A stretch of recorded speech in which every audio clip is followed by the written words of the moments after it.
శ్రీ రమణ భగవానుల హృదయ కుహర మధ్యే శ్లోకము. హృదయ కుహర మధ్యే కేవలం బ్రహ్మమాత్రం అహమహమితి సాక్షాద్ ఆత్మరూపేణ భాతి. హృది విష మనసాస్వం చిన్వతా మజ్జతా వా పవన చలనరోధాత్ ఆత్మనిష్ఠో భవత్వం. మన హృదయం అనే ఆధ్యాత్మిక గుహలో పరబ్రహ్మమే ఏకైక సత్యముగా అహం అహం అనే నిరంతర స్వప్రకాశ చైతన్య రూపముగా ప్రకాశిస్తూ ఉంటుంది. ఇది అహంకారపు నేను కాదు, సమస్త భావనలకు అతీతమైన శుద్ధ ఆత్మస్వరూపము. హృదయ కుహర మధ్యే, ఇక్కడ హృదయము అంటే రక్తాన్ని పంపించే భౌతిక హృదయము కాదు, అది చైతన్యానికి మూలస్థానము, ఆత్మస్వరూపము, స్వయముగా ప్రకాశించే ఆధ్యాత్మిక కేంద్రము. కుహరము అనగా గుహ. గుహలో వెలుపలి కోలాహలం ఉండదు.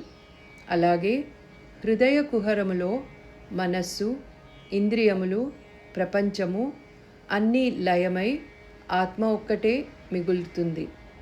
కేవలం బ్రహ్మమాత్రం. కేవలం అంటే ఒక్కటే. అక్కడ జీవుడు కానీ, జగత్తు కానీ, భేదములు కానీ లేవు. బ్రహ్మము ఒకటే ఉన్నది. ఉపనిషత్తులు చెప్పిన ఏకమేవ అద్వితీయం బ్రహ్మ అనే సత్యాన్ని ఈ ఒక్క పదమే తెలియచేస్తుంది. అహమహమితి, ఇది అహంకారము చెప్పే నేను కాదు. మనము సాధారణముగా చెప్పే నేను శరీరముతోనూ, మనస్సుతోనూ, పేరుతోనూ కలిసిపోయిన అహం భావం. కానీ రమణ మహర్షి గారు చెప్పిన అహం అహం అనేది ఆత్మ స్వయముగా తనను తాను ప్రకాశింపచేసుకునే అఖండ చైతన్యము. సూర్యుడికి వెలుగు ఇవ్వడానికి మరో దీపము అవసరం లేనట్లే, ఆత్మకు తన ఉనికిని నిరూపించడానికి మరో సాక్షి అవసరం లేదు. సాక్షాదాత్మరూపేణ భాతి. ఆత్మను ఎక్కడికో వెళ్ళి పొందవలసిన అవసరము లేదు. అది ఎప్పటికీ ప్రకాశిస్తూనే ఉంటుంది. మేఘములు సూర్యుడిని కప్పినప్పుడు సూర్యుడు అస్తమించినట్లు కనిపిస్తాడు. అలాగే అజ్ఞానము ఆత్మను కప్పినట్లు కనిపిస్తుంది, కానీ ఆత్మ ఎప్పుడూ ప్రకాశిస్తూనే ఉంటుంది. హృది విష, హృదయములో ప్రవేశించు అని మహర్షి అంటారు. దీనికి శరీరములోకి వెళ్ళడం అనే అర్థం కాదు. మనస్సును బాహ్య విషయముల నుండి ఉపసంహరించి దాని మూలమైన ఆత్మవైపు తిప్పడము. ఇదియే అంతర్ముఖత్వము. మనసా స్వం చిన్వత, ఇది ఆత్మవిచారము. నేను అనేది ఎవరు అనే ప్రశ్నకు మాటలతో సమాధానము చెప్పడం కాదు. ఈ నేను అనే భావము ఎక్కడి నుండి వస్తుంది అని దాని మూలమును అన్వేషించడం. అహంకార మూలాన్ని వెతుకుతూ పోతే అది లయమై ఆత్మ మాత్రమే మిగులుతుంది. మజ్జతావా, మజ్జనము అంటే మునిగిపోవడము.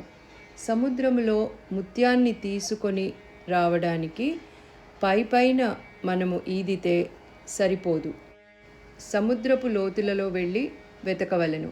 అలాగే ఒక సాధకుడు కూడా ఆలోచనల ఉపరితలాన్ని దాటి స్వరూపములో లోతుగా మునిగిపోవలను.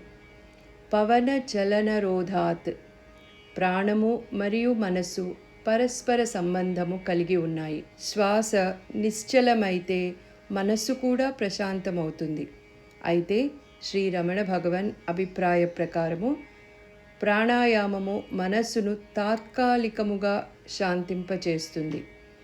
ఆత్మవిచారమే అహంకారాన్ని మూలముతో సహా లయపరిచే ప్రత్యక్ష మార్గము. ఆత్మనిష్ఠో భవ, ఈ శ్లోకానికి ఇదియే పరమోపదేశము. ఆత్మనిష్ఠ అనగా ధ్యానములో మాత్రమే కాదు, ఎల్లప్పుడూ నిజస్వరూపమైన ఆత్మలో స్థిరముగా ఉండటము. అక్కడ కర్త కానీ, భోక్త కానీ, బంధము కానీ, మోక్షము కానీ ఉండదు. శాంతి, ఆనందము, పూర్ణత్వము సహజముగా వెలుగుతాయి. ఈ శ్లోకము 3 విషయములను బోధిస్తుంది.